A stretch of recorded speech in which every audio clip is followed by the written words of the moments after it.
Assalamualaikum warahmatullahi wabarakatuh. Saya Mahmudah. Saya ingin mereview tentang pengantar linguistik atau juga disebut dengan Introduction to Linguistic. Pertama-tama saya akan menjelaskan tentang linguistik. Linguistik adalah ilmu yang mempelajari tentang bahasa atau ilmu yang mengkaji dan menelaah serta mempelajari bahasa secara umum, yang mencakup bahasa daerah, bahasa Indonesia, dan juga bahasa asing. Di dalam linguistik ada yang namanya linguistik mikro dan linguistik makro. Pertama, linguistik mikro.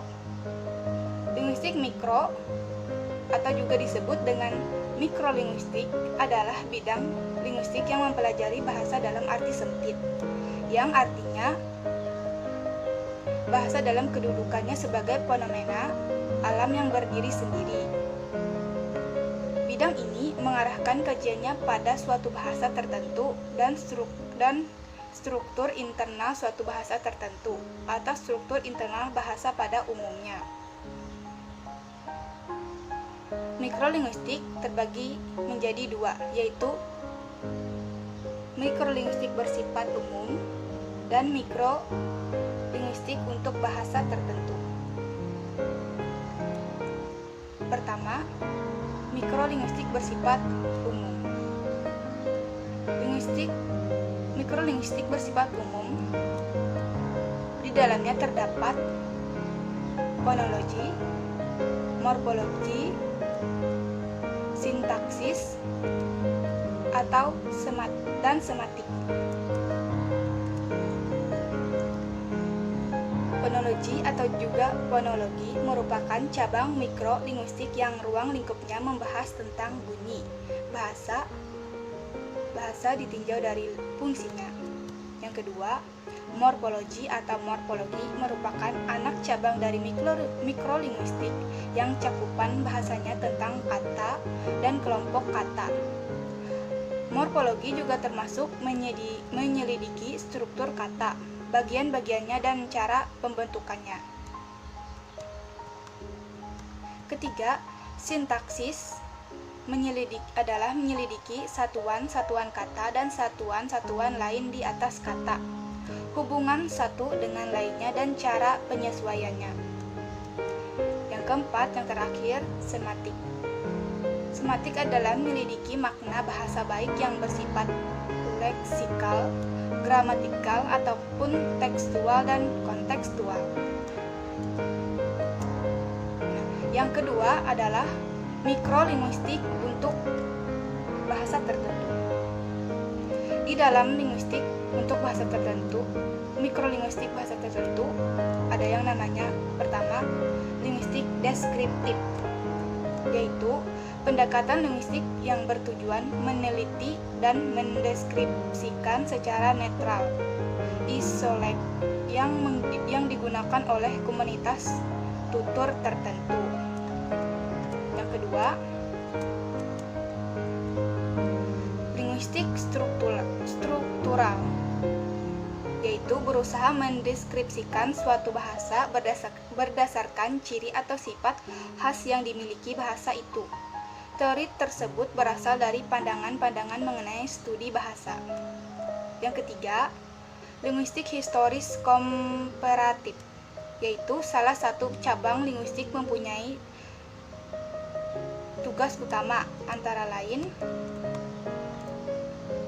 menetapkan fakta dan tingkat keeratan dan kekerabatan antar bahasa yang berkaitan erat dengan pengelompokan bahasa-bahasa sekerabat, dan cabang linguistik yang meneliti perkembangan bahasa dari satu waktu ke waktu yang lain, mengamati cara-cara perubahan bahasa dan meneliti penyebab perubahan bahasa.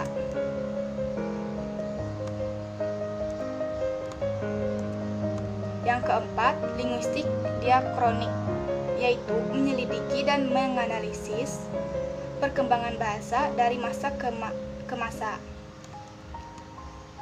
Yang kelima, linguistik sinkronis, yaitu mengkaji, penyelidiki, menyelidiki bahasa hanya pada satu masa saja. Misalnya, kita menyelidiki bahasa Sunda pada masa penjajahan Belanda di Indonesia. Yang terakhir, yang keenam, linguistik kontranstif adalah ilmu bahasa yang meneliti perbedaan-perbedaan, persamaan, dan keterkaitan yang terdapat dalam dua bahasa atau lebih. Sekarang yang kedua, linguistik makro atau juga disebut dengan makrolinguistik. Makrolinguistik adalah bidang linguistik yang mempelajari bahasa-bahasa dalam hubungan dengan faktor-faktor luar bahasa, seperti dari segi kejiwaan, sosial, pengajaran, pengobatan, dan filsafat. Kajian secara eksternal itu terbagi menjadi dua. Jadi dua bidang linguistik, yaitu bidang linguistik interdisipliner dan bidang linguistik terapan. Pertama, bidang linguistik interdisipliner. Bidang linguistik interdisipliner adalah interaksi intensif antar satu atau lebih disiplin, baik yang langsung berhubungan maupun yang tidak, melalui program-program penelitian dengan tujuan melakukan integrasi konsep, metode, dan analisis. Dan terdapat beberapa bagian di dalam bidang interdisipliner. Di antaranya adalah fonetik, antropologi, semiotik, neolinguistik, dan lainnya. Yang kedua, bidang linguistik terapan. Bidang linguistik terapan adalah bidang antardisiplin yang mengidentifikasi, menginvestigasi, dan menawarkan solusi bagi masalah nyawa yang terkait dengan bahasa. Beberapa bidang ilmu yang terkait dengannya antara lain adalah pendidikan, linguistik, psikologi, antropologi, dan sosiologi. Terdapat juga beberapa bagian, di antaranya sosiolinguistik, mekanielinguistik, linguistik forensik, fonetik terapan, dan juga lainnya. Nah, di dalam linguistik ada juga yang namanya perubahan bahasa. Nah, perubahan bahasa itu adalah proses perubahan yang terjadi dalam elemen kebahasaan seiring berjalannya waktu. Perubahan bahasa merupakan subdisiplin ilmu dari linguistik komparatif. Ilmu ini berbicara mengenai proses perkembangan bahasa dari awal mula, keberadaan hingga kondisinya saat ini, serta mekanisme yang terlibat di dalamnya. Sifat dari mengkajian perubahan bahasa adalah bergerak dari masa lampau ke masa kini. Dan di dalam perubahan bahasa ada yang namanya sifat dasar perubahan bahasa. Sifat dasar perubahan bahasa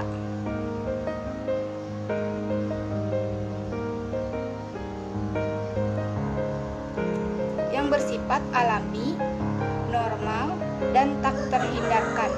Namun, para ahli bahasa lainnya berpendapat bahwa perubahan dalam bahasa merupakan pertanda kemerosotan sebuah kasus pengesaran makna sematikal pernah dilakukan. Jimmy Carter, seorang presiden Amerika yang menggunakan kata plaun yang berarti berlagak, yang seharusnya plaut menghina dalam pidatonya.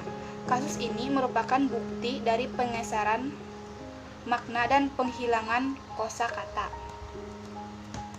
Nah, di dalam pemerolehan bahasa ada yang namanya teori perubahan bahasa yang namanya teori pemerolehan bahasa. Di dalam teori pemerolehan bahasa ada yang namanya teori behaviorisme, teori nativisme, dan teori kognitivisme. Pertama, teori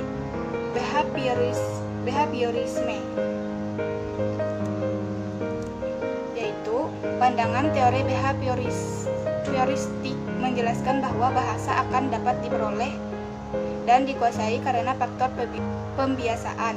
Menurut Abdul Chair pada 2003, kaum behaviorius menekankan bahwa proses pemberolehan bahasa pertama dikendalikan dari luar diri si anak, yaitu oleh rangsangan yang diberikan melalui lingkungan. Istilah bahasa bagi kaum behavioris dianggap kurang tepat karena istilah bahasa itu menyiratkan suatu wujud, sesuatu yang dimiliki atau digunakan, dan bukan sesuatu yang dilakukan. Padahal bahasa itu merupakan salah satu perilaku di antara perilaku-perilaku manusia lainnya.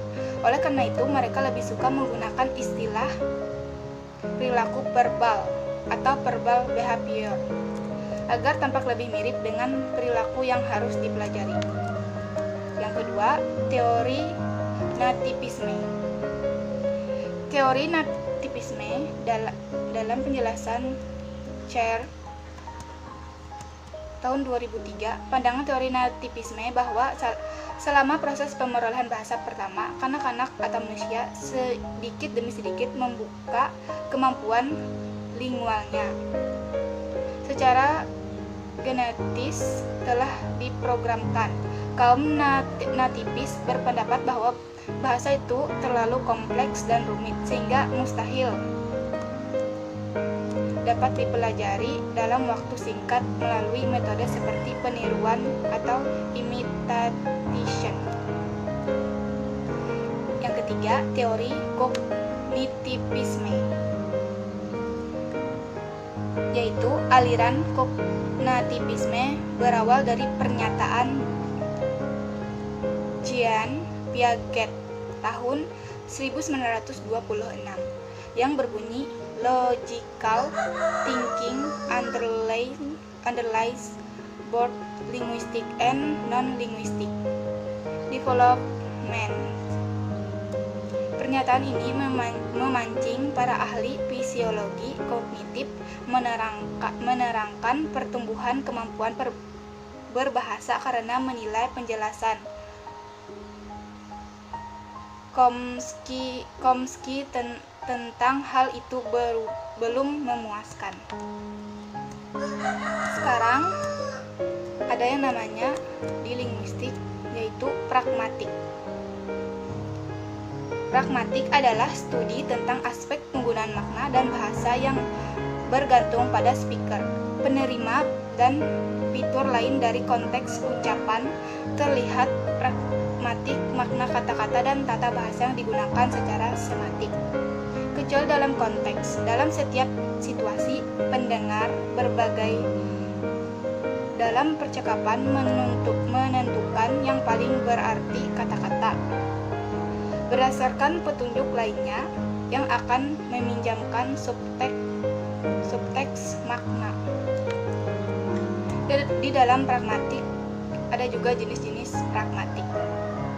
Yang pertama, pragmatik linguistik dan sosiopragmatik. Pertama, pragmatik linguistik. Pragmatik linguistik adalah telaah mengenai kondisi-kondisi umum penggunaan komunikatif bahasa. Pragmatik linguistik dapat diterapkan pada telaah pragmatik yang bertujuan mengarah pada tujuan linguistik, di mana kita mempertimbangkan sumber-sumber khusus yang disediakan oleh suatu bahasa untuk menyampaikan ilokosi. Yang kedua adalah sosiopragmatik. Sosiopragmatik adalah telaah mengenai kondisi setempat atau kondisi lokal yang lebih khusus mengenai penggunaan bahasa. Dalam masyarakat setempat, lebih khusus terlihat bahwa prinsip kerjasama dan prinsip kesopan santunan berlangsung secara berubah-ubah dalam kebudayaan yang berbeda. Dalam suatu sosial yang berbeda di antara kelas-kelas sosial yang berbeda. Terima kasih. Itu saja yang saya bisa dapat jelaskan. Assalamualaikum warahmatullahi wabarakatuh.